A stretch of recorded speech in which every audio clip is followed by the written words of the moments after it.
बिस्मिल्लाहिर्रहमानिर्रहीम। अस्सलाम वालेकुम बच्चों। तो कैसे हैं आप लोग? उम्मीद करता हूं कि आप लोग सब खैर खैरियत से होंगे। अच्छा, तो सबसे पहले हमने पढ़ा था लेटर, कि व्हाट इज़ लेटर, लेटर क्या होता है। उसके बाद हमने पढ़ा वर्ड क्या होता है, वर्ड कैसे बनता है। आज हम पढ़ने जा रहे हैं कि व्हाट इज़ सेंटेंस, किस इंग्लिश में सेंटेंस किसको कहते हैं और सेंटेंस को हम कैसे बनाते हैं। ठीक है, तो जैसे तो आज चलते हैं हम इसकी डेफिनेशन की तरफ कि a meaningful group of words is called a sentence. Group of words को जब मिलाएंगे तो वो हमारे पास सेंटेंस बनाएगा। जैसे कि हमने सबसे पहले पढ़ा था लेटर। ठीक है, लेटर को ज़्यादा सारे दो या दो से ज़्यादा लेटर्स को हम मिलाते हैं तो क्या हमारे पास बनता है, वर्ड। इसी तरह जब हम दो या दो से ज़्यादा वर्ड्स को मिलाते हैं तो वो हमारे पास क्या बनता है, sentence. A meaningful group of words is called a sentence। जैसे कि एक एग्जाम्पल आपको मैं देता हूं, दिस इज माई स्कूल। ये हमारे पास एक सेंटेंस है, एक कॉमनली यूज सेंटेंस है कि दिस इज माई स्कूल। इसमें अगर आप लोग देखें तो ये किससे मिलके बना है, चार वर्ड्स से मिलके बना है। और वो चार वर्ड्स कौन से हैं, दिस, दूसरा है इज, तीसरा है माई और चौथा है हमारे पास स्कूल।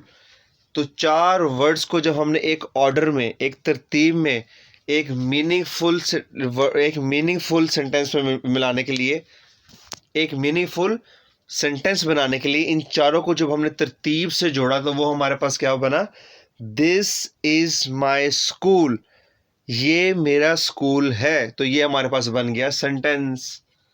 कितना इजी है इसको बनाना। जैसे हम वर्ड बनाने के लिए दो या दो से ज़्यादा लेटर्स को एक तरतीब में जोड़ते थे, इसी तरह हमने जब सेंटेंस बनाना है तो हम दो या दो से ज़्यादा वर्ड्स को आपस में मिलाएंगे ताकि वो एक मीनिंगफुल सेंटेंस बन जाए हमारे पास।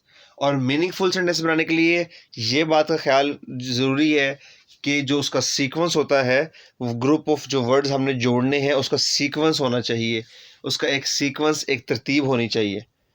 ठीक है, इसी तरह दूसरी एग्जांपल लेते हैं हम, आई रीड इन क्लास 1।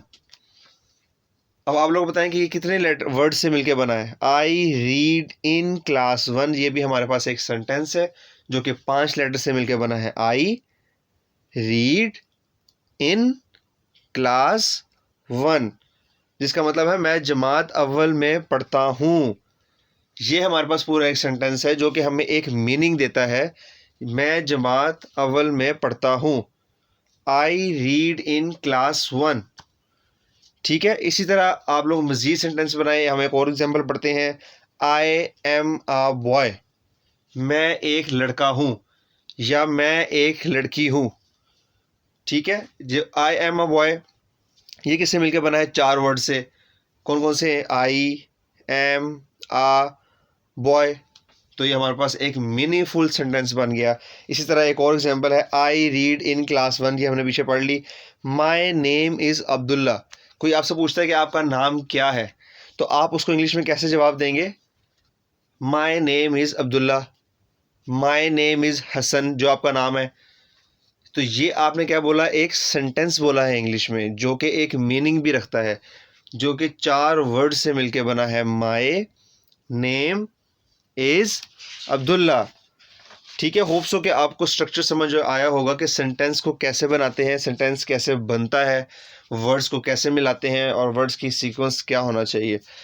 ठीक है, अगर तो आप लोगों को समझ आया तो चलते हैं हम एक छोटे से ऑब्जेक्टिव की तरफ, आपसे कुछ सवाल करते हैं कि देखते हैं कि आपको कितनी समझ आई है। ठीक है, तो चलते हैं ऑब्जेक्टिव की तरफ।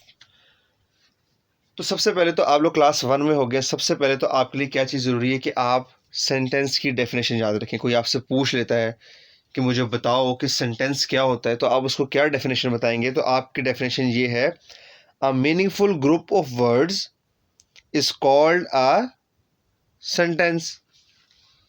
अभी हमने पीछे डेफिनेशन पढ़ी, इसका मतलब पढ़ा, तो आपने सबसे पहले ये डेफिनेशन याद रखनी है, a meaningful group of words is called a sentence. कोई आपसे पूछता है कि मुझे इसका उर्दू में तर्जुमा बताओ, तो उर्दू का तर्जुमा भी हमने पढ़ लिया कि अल्फाज का बामायनी मजमुआ जुमला कहलाता है। अगर हम इसको आसान वर्ड्स में देखें तो ग्रुप ऑफ वर्ड्स, देखो, ग्रुप ऑफ वर्ड्स, वर्ड्स का एक मजमूआ, ज्यादा सारे वर्ड्स को मिलाकर हम एक सेंटेंस बना सकते हैं। ठीक है, अब आपने क्या करना है, मैं आपको एक वर्ड देता हूं, आपने उस एक वर्ड के ऊपर 4 जुमले बनाने हैं, 4 सेंटेंस बनाने। ठीक है, ऐसे 4 सेंटेंस बनाने हैं जिसके अंदर बुक का वर्ड आए, बुक। ठीक है, जल्दी से 4 सेंटेंस मुझे बनाकर दिखाएं कि जिसके अंदर बुक आए, बुक। 5 4 3 2 1। तो होप्स हो कि आप लोगों ने 4 सेंटेंस बना लिए होंगे कि जिसके अंदर बुक आए। मैं फिर भी आपको 4 सेंटेंस बताता हूं कि ऐसे 4 सेंटेंस जिसके अंदर बुक आएगी हमारे पास। This is my book. ठीक है, ये हमारे पास एक सेंटेंस बन गया, इसमें बुक आ रहा है हमारे पास। This is my book, 4 words को मिला के बनाया हमने एक सेंटेंस जिसके अंदर एक वर्ड था बुक। तो पहला जुमला हमने बना लिया, दिस इज माई बुक। दूसरा जुमला, this is a grammar book. इसके अंदर बुक आ रहा है, ये भी हमारे पास एक 5 वर्ड से मिलके बना जुमला। Colour of book is brown, इसके अंदर भी बुक आ रहा है हमारे पास। ठीक है, 3 जुमले हमने बना लिए जिसके अंदर बुक आता है। इसी तरह चौथा जुमला हम बनाएंगे, read this book. Read this book, पूरा सेंटेंस बन गया हमारे पास 3 वर्ड से मिलके, और एक वर्ड उसके अंदर हमारे पास कौन सा था, बुक का। तो इसी तरह आपसे कोई भी कुछ कह देता है, कोई भी कहता है कि यार मुझे इस चीज़ के ऊपर जुमला बनाकर दिखाओ, मुझे इस चीज़ के ऊपर सेंटेंस बनाकर दिखाओ। जैसे आप लोग अभी चेयर के ऊपर बैठे हुए हैं, तो आपसे कोई आके कहता है कि मुझे ऐसा सेंटेंस बनाकर दिखाओ जिसके अंदर चेयर आए। ठीक है, तो आपने उसको सेंटेंस बनाकर देना है, I am sitting on the chair. ये मैंने आपको एक एग्जाम्पल दी है, आप अपनी तरफ से भी चेयर के ऊपर जो है जुमले बना सकते हैं, सेंटेंसेस बना सकते हैं, बहुत सारे बन सकते हैं। This chair is made of would, the colour of chair is brown. इसी तरह जितनी भी आपके इर्द गिर्द चीज़ें हैं, जो जो भी आपके इर्द गिर्द है, आप हर चीज़ के ऊपर एक सेंटेंस बना सकते हैं। ठीक है, जैसे आपके पास आपका कोई फ्रेंड बैठा हुआ है, आप फ्रेंड के ऊपर जुमला बना सकते हैं, my friend is very good, my friend is honest. हर चीज़, जो भी आपके आसपास चीज़ है, जो भी आपके आसपास चीज़ है, पेंसिल के ऊपर आप जुमला बना सकते हैं, सेंटेंस बना सकते हैं, रेजर के ऊपर आप सेंटेंस बना सकते हैं, हर चीज़ के ऊपर आप सेंटेंस बना सकते हैं। ठीक है, तो ये सेंटेंस आपको बनाना मैंने सिखा दी है, आपको इस पे ये सेंटेंस बनाना आना चाहिए। ठीक है, तो इतना कुछ सीखने के बाद अब आपसे एक एक्सरसाइज करवाते हैं। मैं आपको कुछ ऐसे सेंटेंस दूंगा जो कि इनकम्प्लीट होंगे, तो आपने उस सेंटेंस का मीनिंग देखते हुए उसके आगे एक ऐसा वर्ड लगाना है जो कि उसको कंप्लीट कर देंगे। ठीक है, तो पहला सेंटेंस जो मैं आपको दूंगा वो है ये, the pigeon is on the dash. आपके पास जो 2 ऑप्शंस हैं वो हैं ट्री या बाइक। आप लोगों ने चूज करना है कि इस जो खाली जगह है इसके ऊपर जो ब्लैंक है उसके ऊपर ट्री आएगा या बाइक आएगा। ठीक है, अब आपने देखना है कि इस सेंटेंस का मतलब क्या है। The pigeon is on the dash, pigeon किसको कहते हैं, कबूतर को। तो यहाँ पे लिखा हुआ है कबूतर किस चीज पर है, the pigeon is on the tree पे होता है वो या बाइक पे, सोच के मुझे बताएं, ट्री या बाइक।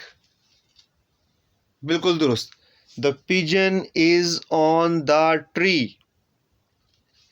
तो ये हमारे पास क्या बन गया, एक कंप्लीट सेंटेंस बन गया।